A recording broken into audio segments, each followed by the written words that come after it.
तो मैं आज लेकर आ गया हूँ अपनी अगली वीडियो जिसमें अब मैं आपको बताने वाला हूँ कि how to revise for our intermediate exam.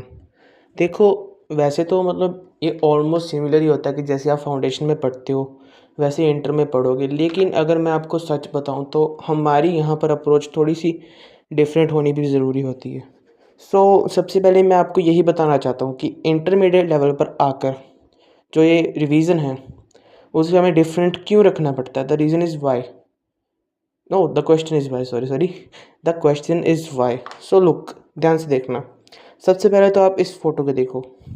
इस फोटो में आप देख सकते हो कि मान लो ये वैसे रियलिटी ही है जो हमने प्रैक्टिकल देखा है कि फाउंडेशन लेवल पर अगर आप 5 लोग हो तो इसके बहुत हाई चांसेस होते हैं कि उस पाँचों में से सिर्फ 3 लोग ही होंगे जो आप इंटर तक पहुंच पाओगे।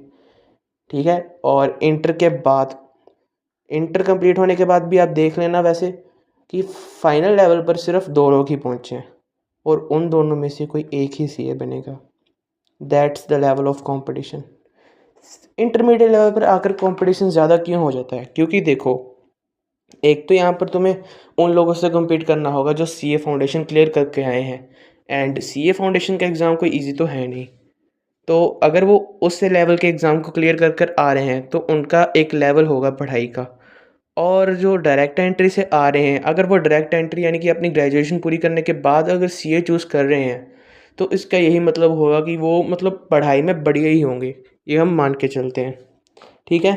सो मेरा पहला रीज़न तो यही है कि हमें रिवीजन की अप्रोच को डिफरेंट क्यों रखना होगा, बिकॉज अब आपका कंपटीशन इन दोनों लोगों से होगा इंटर लेवल पर। और इन तीनों में से जो आप देख सकते हो, इन तीनों में से 2 ही आगे जाएंगे। That is the reality. ऐसा कभी नहीं हुआ कि तीनों में से तीनों ही चल जा चुके हैं।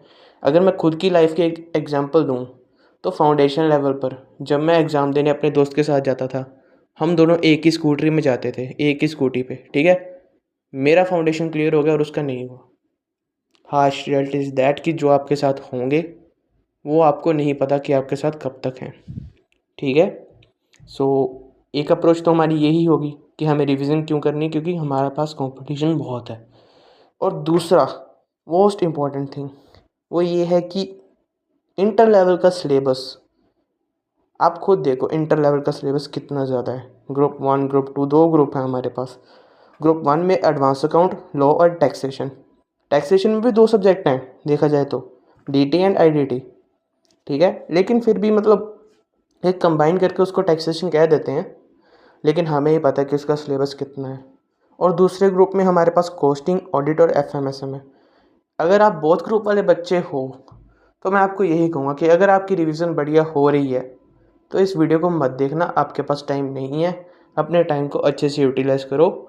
लेकिन अगर आपको अप्रोच चाहिए कि हाँ, हमें रिवीजन में भी अगर हेल्प चाहिए कि हम रिवीजन कैसे करें, तो आप इस वीडियो के एंड तक बने रहना। मैं डेफिनेटली कहता हूँ कि अगर आप इस वीडियो को अच्छे से देखोगे तो आप खुद शायद कमेंट कर जाएं कि हाँ, आपको इस वीडियो का बेनिफिट मिला है। ठीक है। अब बढ़ते हैं हम सबसे पहले स्टेप के ऊपर। सबसे पहले स्टेप तो हमारा वही है कि हमें जो 3 बातें याद रखनी है वो हमारी फाउंडेशन की ही है ब्रो। फाउंडेशन की वो बातें, ये देखो ध्यान से कि हमारा जो, देखो, 3 बात जो आपको हमेशा याद रखनी है, जो मैंने पिछली वीडियो में बताई है। और फाउंडेशन का बच्चा तो इससे रिलेट भी कर पाएगा कि पहली की हमारा स्टडी मटेरियल एक जगह पर हो, हमें टाइम से फोकस करके ही पढ़ना है। And third most important thing, अगर ये नहीं किया तो आपके पास होने की गारंटी कोई भी नहीं लेगा, लेकिन अगर आप कर गए तो आपके पास होने के चांसेस बहुत बढ़ जाएंगे। वो ये है कि आईसीआई के मॉक टेस्ट सीरीज़ को अच्छे से टाइमर लगा के करके जाना। भाई मैं सच बोल रहा हूँ, जनवरी में मैंने यही गलती की थी कि मैं जनवरी में मैं ये नहीं कर गया था। ठीक है। मेरा अटैम्प्ट लग गया था और मई में मैंने यही गलती को सुधारा।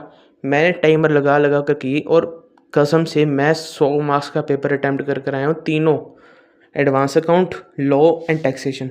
आसान बात नहीं है 100 मार्क्स का पेपर, वहाँ पर एग्ज़ाम प्रेशर में हैंडल नहीं हो सकता किसी से भी, पर मैंने वो किया है, इसीलिए किया है क्योंकि मैं हैप्चुअल हो गया था। अब आगे बढ़ते हैं। चलो अगली बात, जो वैसे तो मैं इस पर एक पूरी वीडियो लेकर आने वाला था, बट मुझे लगा कि ये पॉइंट भी एक बार डिस्कस करना बहुत ज़रूरी है। जो मैं अब आपको बताने जा रहा हूँ कि वैसे ये एशियन टाइम का है, एशियन टाइम, समझ रहे हो?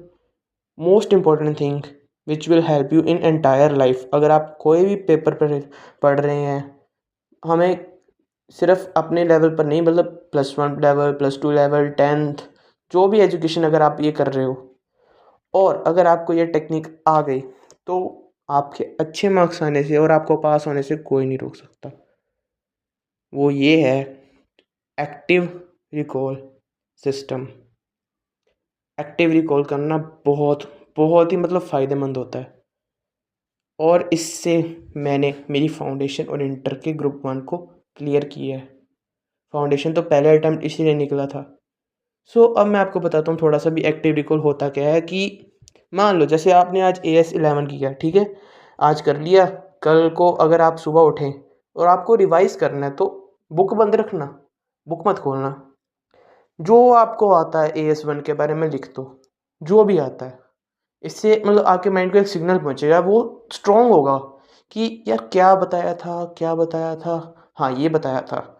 जैसे आप करते जाओगे, करते जाओगे, करते जाओगे, आपको AS11 ऐसा याद हो जाएगा कि आपको अगर कोई बोल दे भी भाई मेरी बात सुन, मुझे AS11 नहीं आता, आप कहोगे मुझे एक पेज दे, ये ले, ये ले, ये ले, और मैंने ये लिख दिया। ये होती है एक्टिव रिकॉलिंग की सबसे बेस्ट बात। और इसको मैं ईज़ी बनाने के लिए इस पर एक वीडियो लेकर आऊँगा, ठीक है। और एक और वीडियो मैं लेकर आने वाला हूँ कि अपने डिफ़िकल्ट सब्जेक्ट को ईज़ी कैसे बनाते हैं। वो मैंने प्रैक्टिकल किया है, इसलिए मैं आपको बता सकता हूँ, ठीक है। और ठीक है, फिर अब बढ़ते हैं आगे। Number 3 most important thing.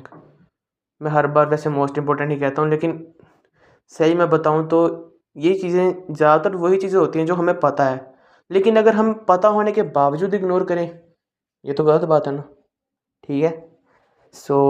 ठीक है, ये थर्ड पॉइंट से बताने से पहले मैंने ये क्यों बताया, क्योंकि थर्ड पॉइंट इससे रिलेटेड है। Third point is selective study मत करना, क्योंकि इंटर का सिलेबस बहुत बड़ा है और मुझे पता है बहुत से लोग कहेंगे कि यार चलो एक काम करते हैं। मैं आपको एग्जांपल से बताता हूँ कि AS11 नहीं करेंगे, AS15 नहीं करेंगे, बाकी AS बहुत हैं, उसमें से पेपर आ जाएगा।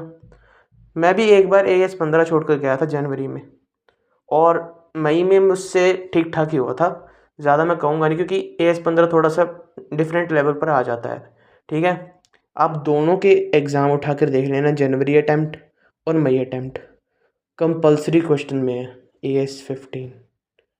मतलब सही में यार, अगर हम सोच कर जाते हैं ना कि यार ये छोड़ देते हैं, ये छोड़ देते हैं, वो पक्का डेफिनेटली पढ़ा होगा एग्ज़ाम में।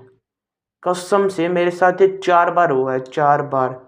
CA वाले लेवल पर अगर हम बात ना करें तो मेरे साथ +1 +2 में भी यही हुआ है कि जो चीज़ मैं छोड़ कर जाता हूँ वो पक्का डेफिनेटली एग्ज़ाम में पढ़ी होती है, चाहे इतिहास गवाह उससे क्वेश्चन ना ही आया हो आज तक, लेकिन जब मैं छोड़ कर गया वहाँ पर क्वेश्चन पढ़ा था, ठीक है। अगर आप इसे और अच्छे से समझना चाहते हैं तो मैं आपको एक एग्जांपल देता हूँ, रो एग्जांपल, कि मान लो आपका A to Z का टेस्ट है, A to Z, आपको A to Z लिखनी है, उसका आपका टेस्ट है। आप A to Z कर जाएंगे और मैम आपको कहे कि भाई वोवल्स लिख दो, तो आप वोवल्स लिख दोगे, है ना।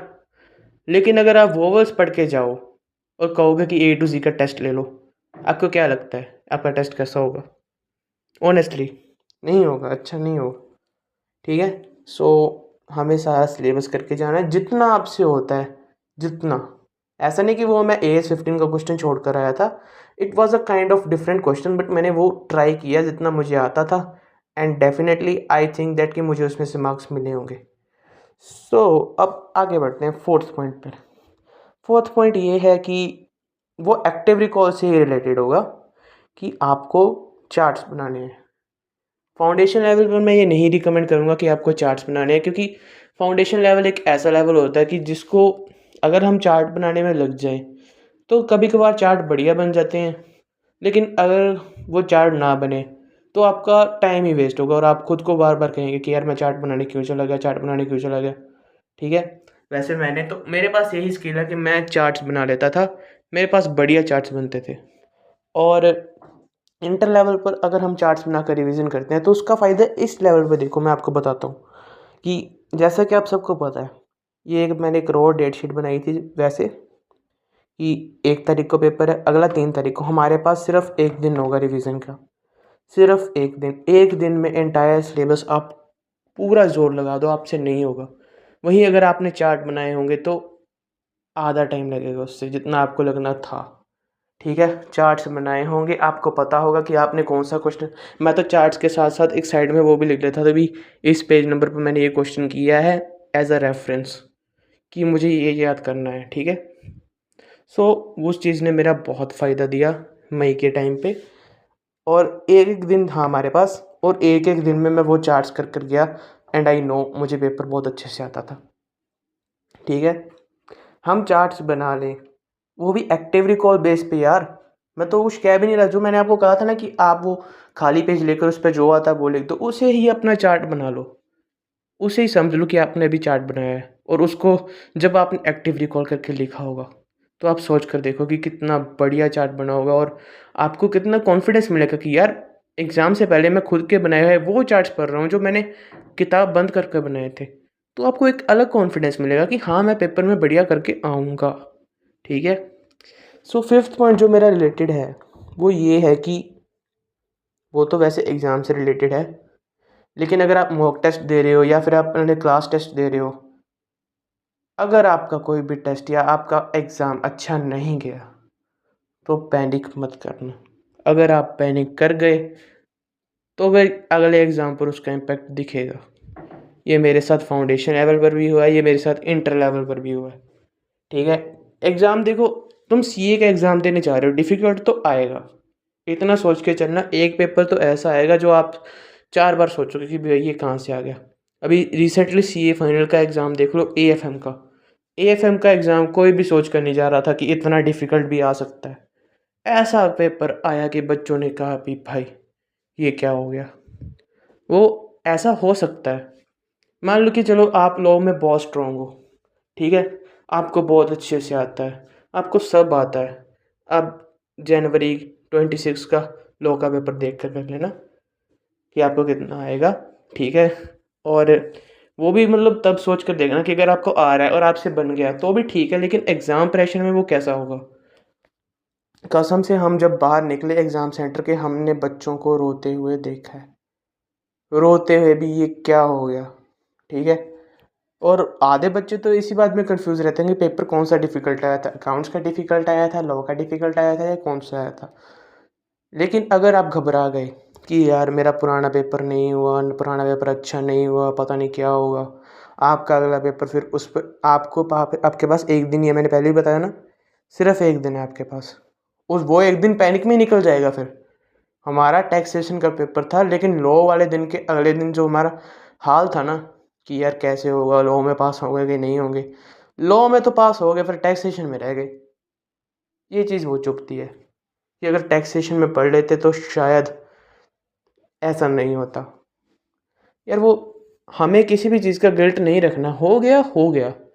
अब आपके पास कुछ नहीं है, अब आपके पास ना ही तो क्वेश्चन पेपर वापस आ जाएगा गिल्ट के बाद कि कैसे करेंगे। वो भी यार ये बंदा तो गिल्ट में है, इसको हम वापस दे देते हैं लिखने। नो, जो हो गया वो हो गया। ठीक है, एंड देखो अगर एक बार आपका नहीं गया, अच्छा नहीं गया, कोई बात नहीं, उसको छोड़ दो, वो जैसा हो गया। ठीक है, अपने अगले पर फोकस कर लेना, पुराने को भूल जाना जैसे वो भूल गई थी तुम्हें। चलो कोई बात नहीं, मजाक भी ठीक है, लेकिन फिर भी पुराने किए काम को भूल जाना, अगले पर फोकस करना। ठीक है, सो लास्ट जो कि मैं कहने जा रहा हूँ वो यही है कि ऑल द बेस्ट, आपके एग्ज़ाम बहुत अच्छे होंगे। एंड अगर आप मेरे चैनल पर सब्सक्राइब करेंगे तो मैं अगली वीडियो एक तो यही लेकर आने वाला हूँ कि एक्टिव रिकॉल कैसे करते हैं, और उससे अगली वीडियो होगी कि how to make your sorry difficult subject easy. लेकिन उससे अगली जो इम्पोर्टेंट वीडियो आने वाली है वो ये आएगी कि how to represent your answer. मैं आपको एक एग्जांपल दूंगा आईसीआई का मॉड्यूल का, एक मैं आपको एग्जांपल दूंगा आईसीआई के सजेस्टेड आंसर का, एक एग्जांपल दूंगा कि AIR 1 ने कैसे लिखा, और एक एग्जांपल मैं दूंगा कि मैंने वो कैसे लिखा था, मैं उसको कैसे करता और मैं कैसे लिख कर आया हूँ। मेरे पास मेरी जनवरी की भी सर्टिफाइड कॉपीज़ हैं, मैं उससे भी कंपेयर करके दिखाऊंगा आपको। ठीक है, so stay tune with me. अगर आपको वीडियो अच्छी लगी हो तो लाइक शेयर एंड सब्सक्राइब करना। अभी तक अगर आप देख रहे हैं तो बहुत बहुत थैंक यू एंड सब्सक्राइब कर लेना। अगर आप रिकमेंड करना चाहते हैं किसी को तो रिकमेंड भी कर देना, मैं आपका टाइम वेस्ट नहीं करूँगा। Okay, thank you so much for this.